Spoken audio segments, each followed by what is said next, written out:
Hello, I'm Esther Githui-Ewart. Welcome to Africa 54. Here's what's coming up.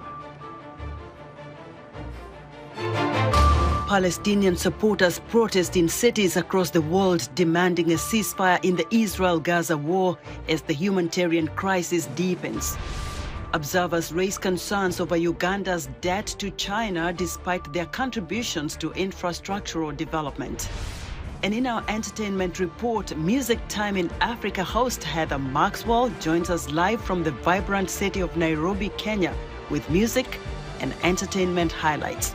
All this and much more coming up on today's Africa 54.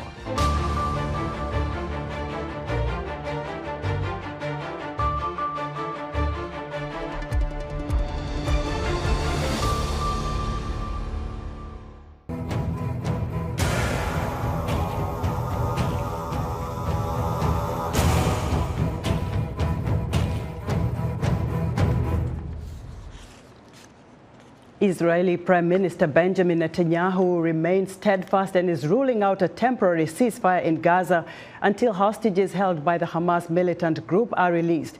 Israeli troops are tightening their grip on Gaza and circling Gaza City. The focus of their campaign is to eliminate the ruling Hamas militants who launched a brutal attack on Israeli communities that started the war on October 7th. Elsewhere, Hezbollah leader Hassan Nasrallah gave his first public speech since the war began, saying his group had, quote, entered the battle, but he stopped short of announcing it as fully engaging in the war. Meanwhile, aerial shots on Friday show massive destruction in the Maghazi refugee camp in central Gaza Strip as residents searched for survivors amid mounds of rubble. The Gaza Health Ministry in the Hamas-run enclave reports that the death toll has climbed to over 9,000 Palestinians since October 7th. Israeli officials say 1,400 people, mostly civilians, were killed and more than 200 taken hostage, some of them foreign nationals or with dual Israeli nationality. VOA is not able to independently verify the death toll figures on either side. U.S. Secretary of State Antony Blinken met with Israeli Prime Minister Benjamin Netanyahu and the war cabinet in Tel Aviv on Friday. America's top diplomat is in Israel to push for humanitarian pauses in the war after Israel announced that its troops had surrounded Gaza City, the focus of its drive to wipe out Hamas. Blinken discussed with Netanyahu concrete steps to minimize harm to civilians in Gaza, where food, fuel, water and medicine are running out, and many buildings have been destroyed. Thousands of people have fled their homes to escape Israel's relentless bombings. The White House says any pauses in fighting should be temporary and localized. It has dismissed calls for Arab and several other nations for a full ceasefire in the war, now in its 28th day. Secretary Blinken says Israel has the full support of the U.S. government. Today, in my fourth visit to Israel since October 7th, I reiterated that in all my discussions with Prime Minister Netanyahu, President Herzog, the Security Cabinet. I reiterated and made clear our support for Israel's right to defend itself, indeed its obligation to defend itself. That includes through the additional assistance that we've worked with Congress and we're working with Congress now to provide for Israel's defense, as well as for urgent humanitarian needs in Gaza. This right to self-defense, indeed this obligation to self-defense, belongs to every nation. No country could or should tolerate the slaughter of innocents. The daughter of Ghana's first president and African independence icon Kwame Nkrumah was among protesters who marched in Accra Thursday, calling for a ceasefire in Gaza. David Doyle has more. Hundreds of Ghanaians took to the streets of the capital Accra on Thursday to demand a ceasefire in Gaza.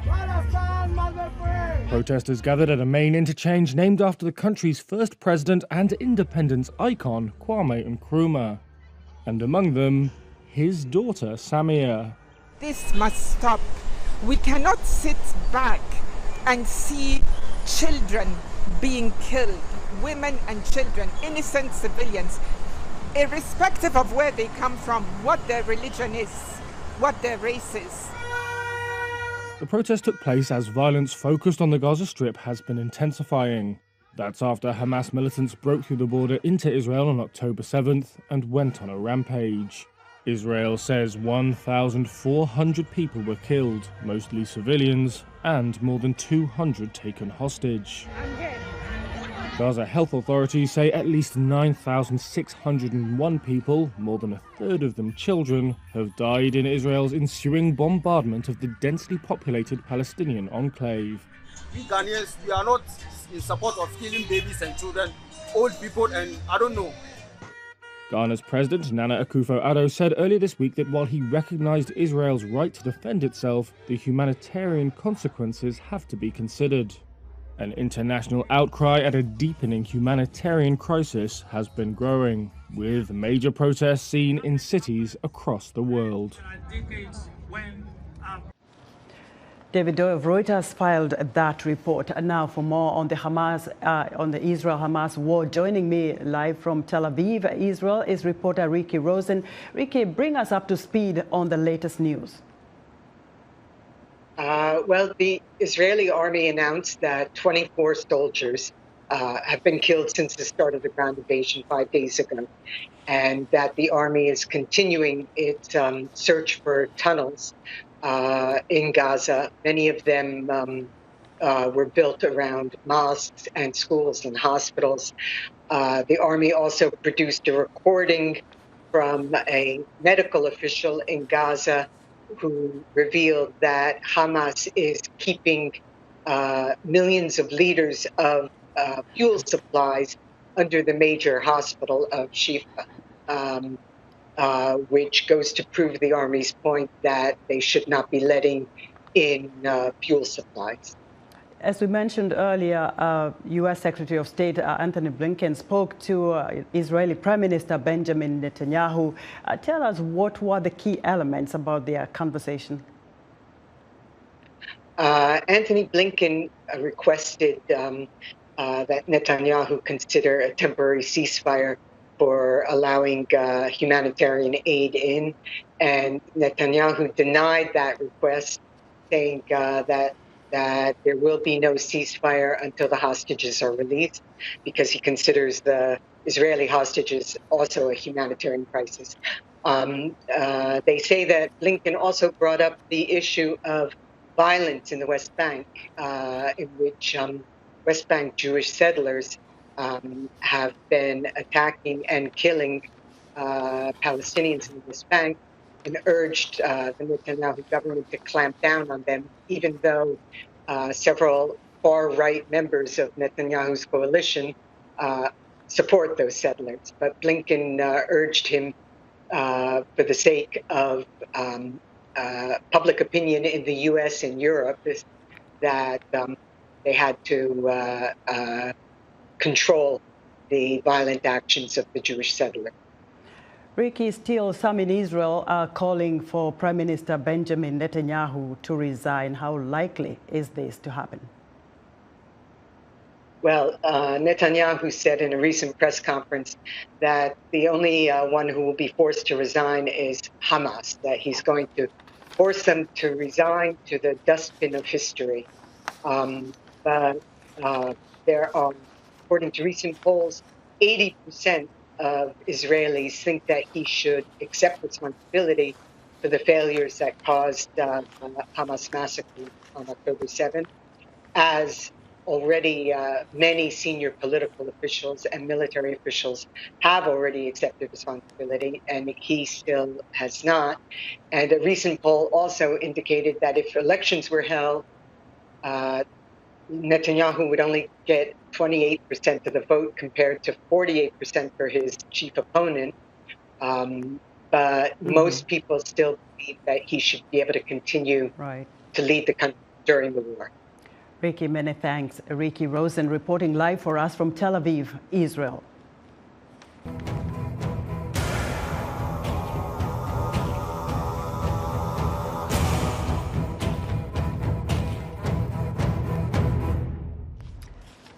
Now, Britain's King Charles has been in Kenya throughout, for 4 days now, his visit, and I'm now joined live via Skype from Nairobi for more by Professor Macharia Munene.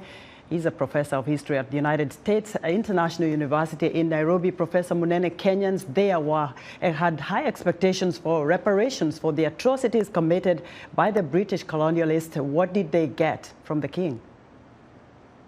They got nothing. And the best they could get was the king to say mistakes were made and they were regrettable.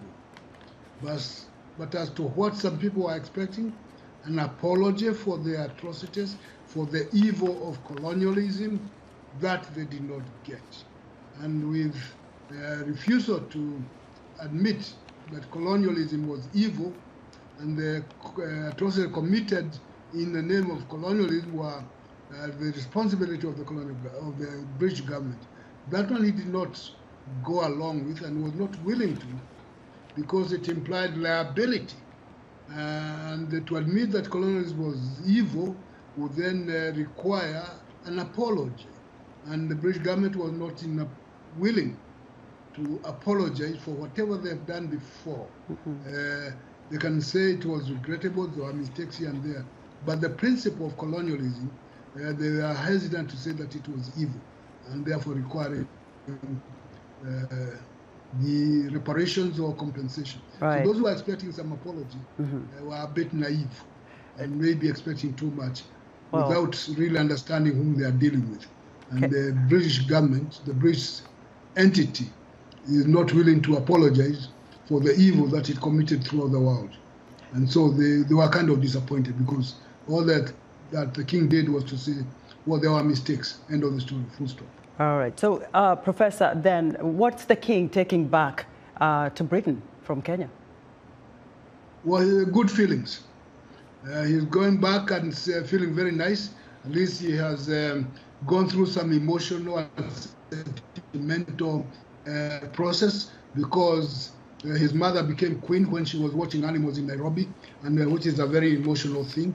So this trip was more sentimental and emotional than anything else. It was something for Charles as a person, and for Charles to run away from, or get away from, some of the challenges in the United Kingdom, because there have been some issues raised about the governance and the way where the economy, the British economy is not doing very well, just like many other places, partly because of the mistakes they made in going to Ukraine or the Brexit. So it's a diversion from some domestic problems, including his own son Harry and brother Andrew, their mischiefs and all those kind of things. So coming to Kenya was kind of a diversion, right, and also homecoming, given that the British, the royal family owns substantial amount of wealth in Kenya, including land. That so he was, when he said he was home, it had some literal significance to the people, because once you own property in a particular place, then going there is kind of home. All right. And that was what really did happen. Hopefully that improves relations between Kenya and Britain. Professor Macharia, thank you very much for your insight. Macharia Munene is a professor of history at the United States International University in Nairobi.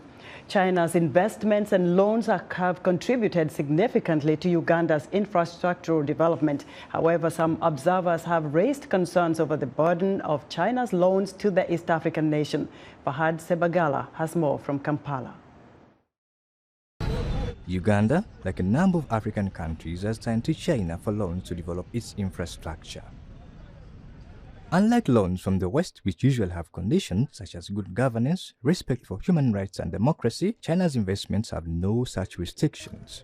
It's because we cannot access such funding from the multilateral lenders to build our infrastructure projects and therefore ensure sustainability for our country. So yes, we see China being more prominent in the debt architecture of Uganda. Some of the big projects that China has funded in Uganda include the Entebbe-Kampala Expressway, Karma Hydropower Dam, Isimba Dam, and the expansion of Entebbe International Airport. We needed a lot of infrastructure, especially in terms of roads and energy, which needed large monies and very quickly. That was the feeling of Uganda. Much as Uganda was getting the money from the West in the earlier years, it wasn't at the speed at which the country felt they needed to do their investments. So China solves that part of the challenge. While Chinese investments have contributed to Uganda's infrastructure development, some critics say the terms of these loans might burden Uganda in the long run. The aspects of governance, selection of projects, implementation of projects has left Uganda with a burden of the economy not growing as fast to generate sufficient revenues to repay the loans, which is really a catch-22 position. You borrowed, you did the infrastructure, now the day of payment has come, you don't have the money.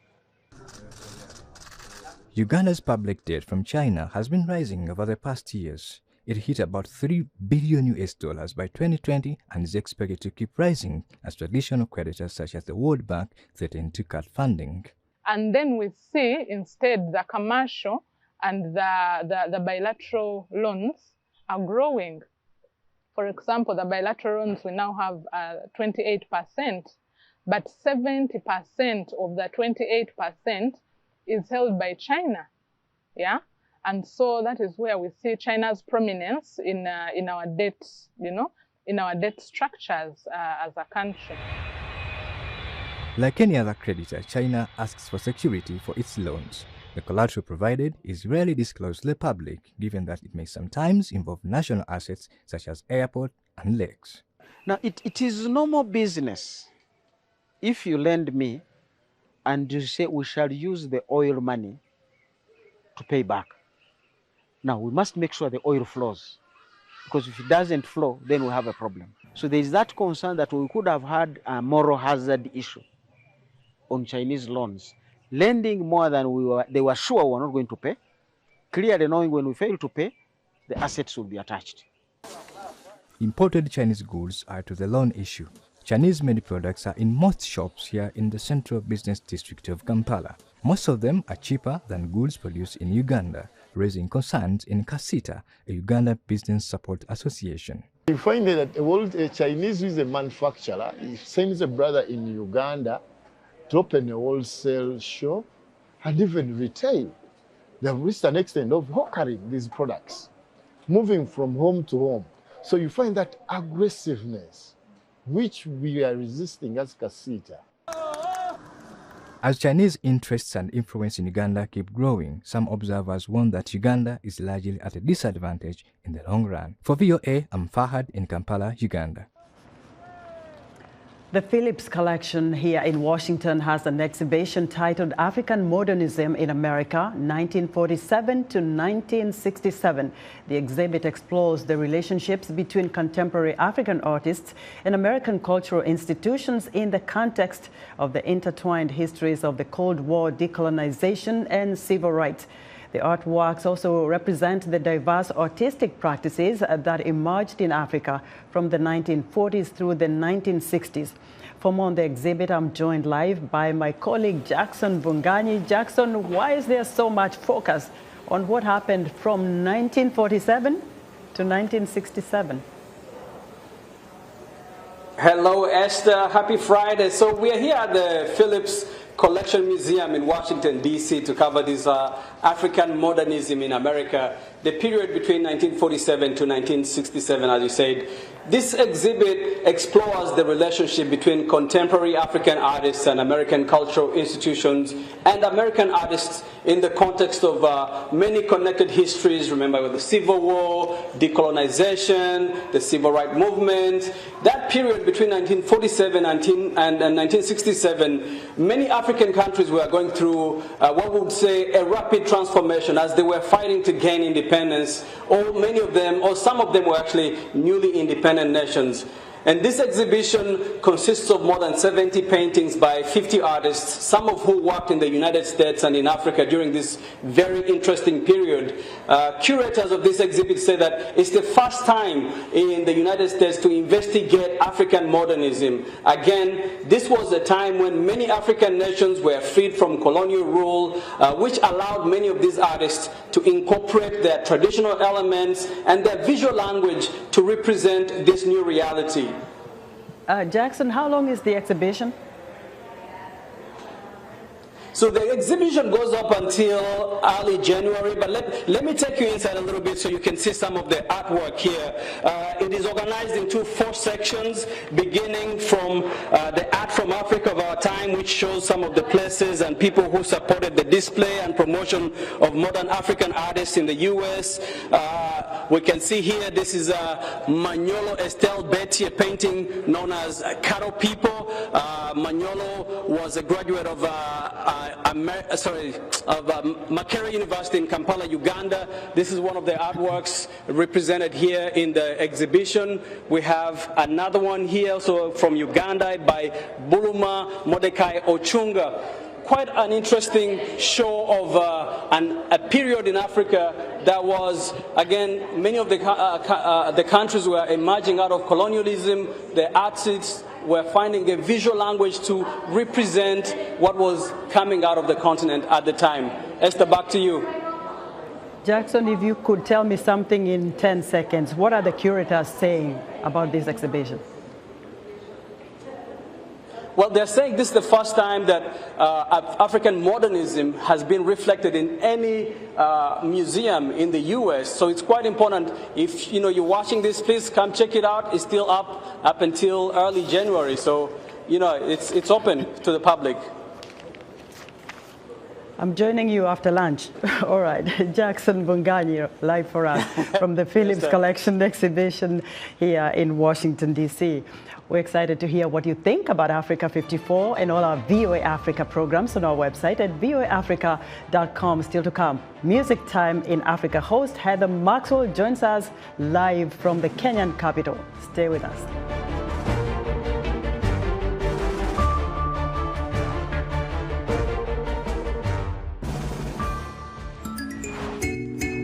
According to IMF statistics and surveys, women in sub-Saharan Africa continue to struggle to secure corporate employment due to limitations such as education, gender discrimination, sexual harassment, and cultural norms.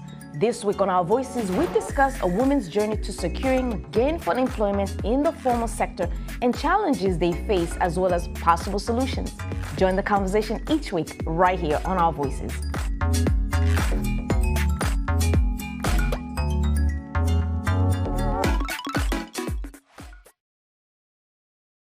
You're watching VOA's Red Carpet. My name is Jackson Vunganyi. Thank you so much for joining us each week right here on Red Carpet. We bring you the latest in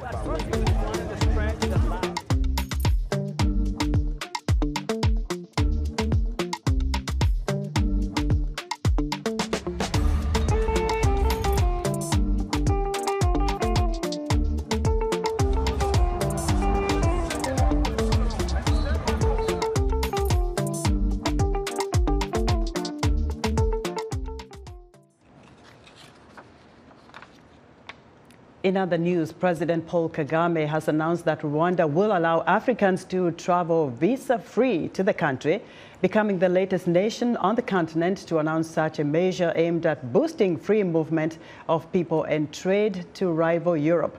Other countries that have waived visas to African nationals are Gambia, Benin, and Seychelles. Nigerian lawmakers have approved the new government's first supplemental budget, which includes huge allocations for SUVs and houses for the president, his wife, and other public officials. The move is sparking anger and criticism from many citizens. Lawmakers, however, eliminated $6 million budgeted for a presidential yacht and moved it to student loans. And music luminaries such as Soul Train creator Don Cornelius, hip-hop artist Missy Elliott, R&B, pop and country singers Chaka Khan, Sheryl Crow, George Michael, and Willie Nelson headlined the latest class of stars being inducted into the Rock and Roll Hall of Fame. Elliott becomes the first female hip-hop artist in the Rock Hall. South Africa is hosting a summit for participants in the U.S. government's Duty-Free Africa Growth and Opportunity Act, AGOA, from November 2nd to the 4th as the act comes up for renewal. Kate Bartlett spoke to the owners of one South African company about how the trade initiative, which benefits more than 30 countries on the continent, helped them grow their businesses and enter the U.S. market.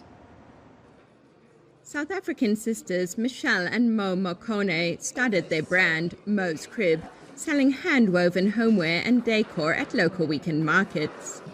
Now it's a multinational venture, with the sustainable and recycled products stocked by large US outlets, including Crate & Barrel and Target.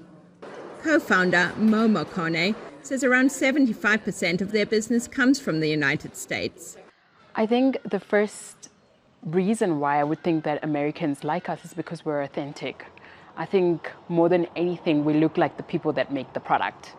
And for the very first time, we're seeing a Black African that's representing the artisans that are making the product.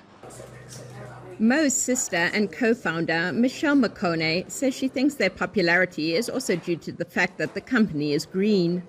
Well, the kind of plastic that we use is actually one of the least recycled plastics in the world. It's called a PVC, also known as polyvinyl chloride, and it's basically like a cable pipe, or they use it as a water pipe, in construction. So our main source of this particular plastic was landfills. Without the tariff-free policy, Mo says the sisters wouldn't be where they are today. If we lost access to AGOA, it would have a huge impact on us. We've got favorable shipping rights to the USA, and that also makes us a favorable supplier to our customers, particularly the wholesalers in the US. And probably without it, we wouldn't be where we are today. South African business groups were concerned earlier this year that they might lose those US trade benefits. A bipartisan group of US senators balked at South Africa hosting the annual AGOA summit in November. They disagreed with South Africa's neutral stance on the war in Ukraine and its perceived warm relations with Russian President Vladimir Putin. Lumkile Mondi, an economics lecturer at Johannesburg's Witwatersrand University, explains. That has led, therefore, to suspicion about South Africa and a view from certain quarters, particularly in the US Congress, arguing that why should we give them market access to our market when in fact South Africa is in bed with Putin. However, the last few months have seen a warming of relations between the two nations, with US Trade Representative Catherine Tai saying she looks forward to visiting South Africa for the summit next week. Kate Bartlett for VOA News, Johannesburg. And that's our show for today. Be sure to watch Africa 54 on our website at voaafrica.com. From all of us here in Washington, have a great weekend.